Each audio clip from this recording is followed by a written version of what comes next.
given that we are seeing a lot of interest, both from strategic players internationally who are looking to come to India by acquiring businesses, as well as a lot of investment interest is coming in the space.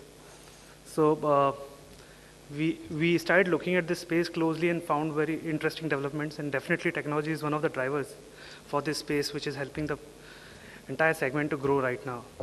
Hefel has just entered the appliances segment. Siemens has been there. I think they are the largest building appliances player in Europe right now.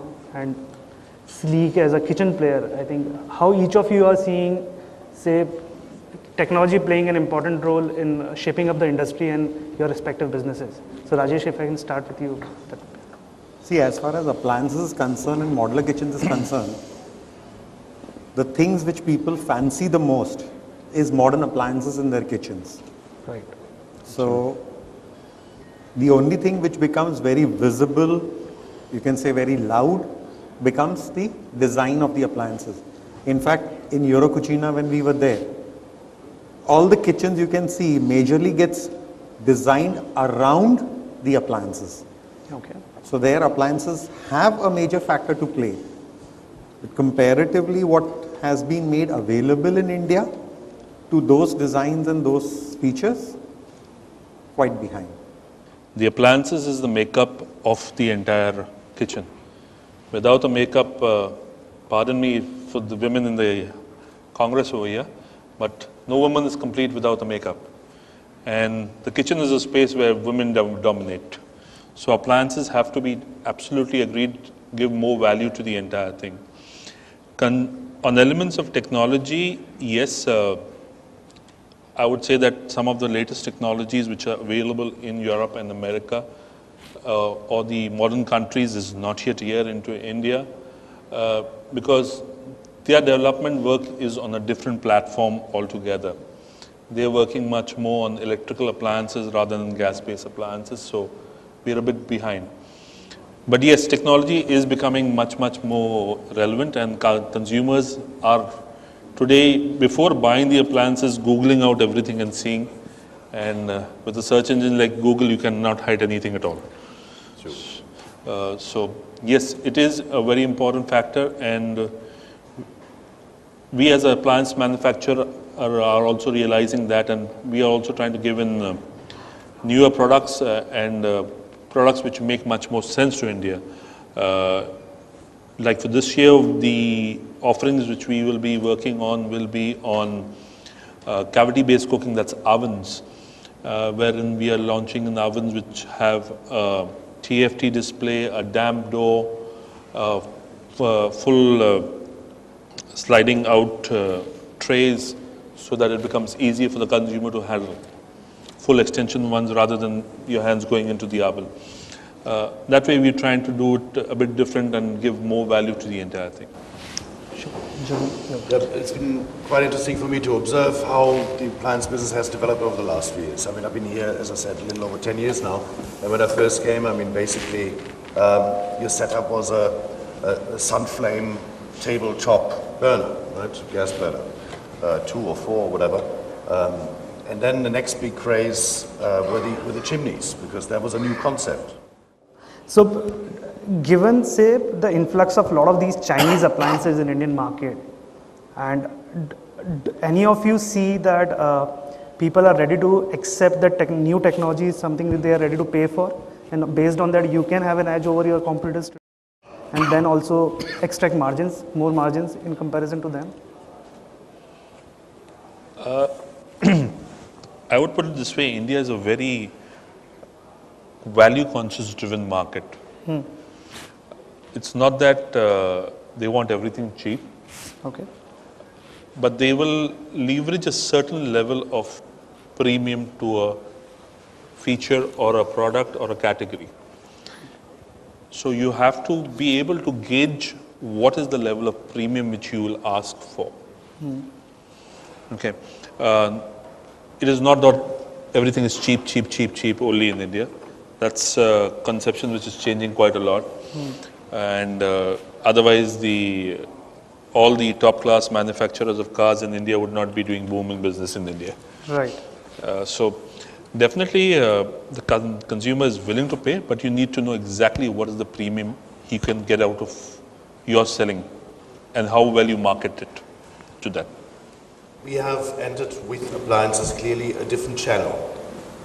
We don't expect the kitchen manufacturers or even our traditional dealers to all of a sudden become appliance dealers, because it's not their world. You know, the service issue is a big concern. So what we've done basically is we have our distributors who will sell to either the retailers or even the OEMs. If the OEM is big enough, we sell directly. But ultimately, they have to be freed of the duty to service. That has to stay with us. Yeah, so they go and install. No, sorry, they don't. They market. Sorry, they market our appliances, but the installation and the service has to be taken care of by our service partners, because you're largely not set up to deal with it from a technical point of view, from a support point of view. So that's how we have set it up. So basically, it's one of the best products you can ever buy and resell, because you have no responsibility for the service ultimately. Yeah, in terms of, just a point, and you might be of a different opinion there, in terms of your island chimney issue, well, consider this. First of all, somebody who has an island typically has a large kitchen. Absolutely. This is not your typical 80 square foot kitchen. I mean, we're talking about something larger. So has a larger house, has probably a larger income, which is not necessarily the reason why he gets charged more, but an island hood costs more. That's just how it is. If you go to anywhere else in the world and you buy an island hood, you will find it is considerably more expensive than a wall unit. There's a number of technical issues for that as well. So ultimately, I believe, I don't know, Rajesh, where your island hoods are starting. See, island chimney is typically expensive because the volumes of island chimney are very, very less. That's correct. Yeah. Yes. Anywhere, the setup cost and the manufacturing cost, if the setup cost is going to be set it up and produce two pieces, Correct. it's going to be crazy cost. In island, as you rightly put up the point, that it is for a high income group, so he wants too many functions, too many features to be loaded into the island, a lot of aesthetics and design to be loaded into the island, but at the end of the day, what is the sale of the island? So that is the only reason an island chimney, yes, if you say the material cost to the product cost, it bears no relation. But if you try to say the volume to the price, then there is a direct relation. Yeah, and it also depends what you want. I mean, I'm from my memory, there are island hoods available in the market starting at about 30,000, 35,000. Yeah. So, that is, by any standards for an island hood, not a lot of money.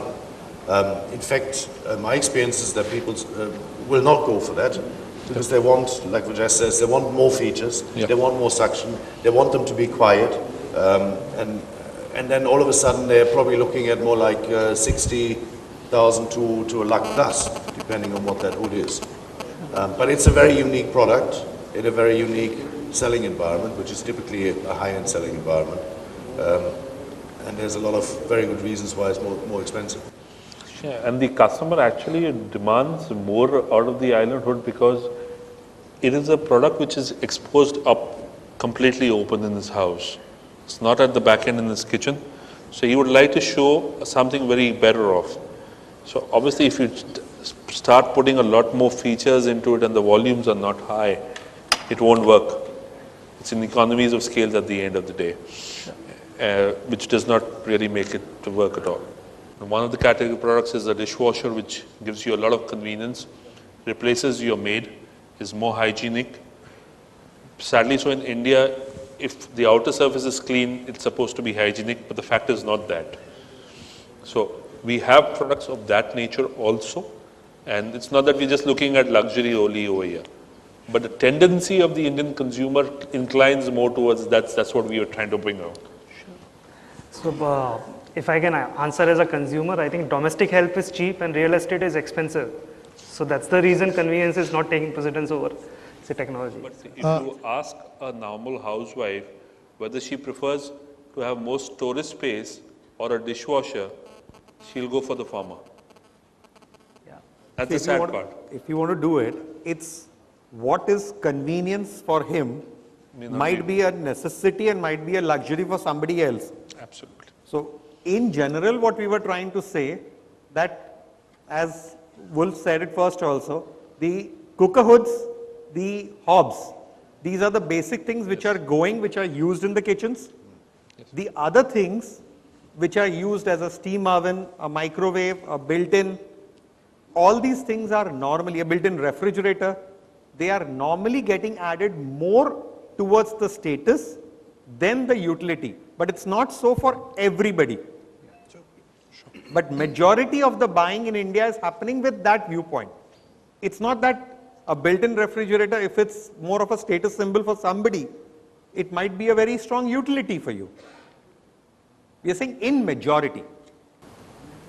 Excuse me? An interesting point is the dishwasher, right?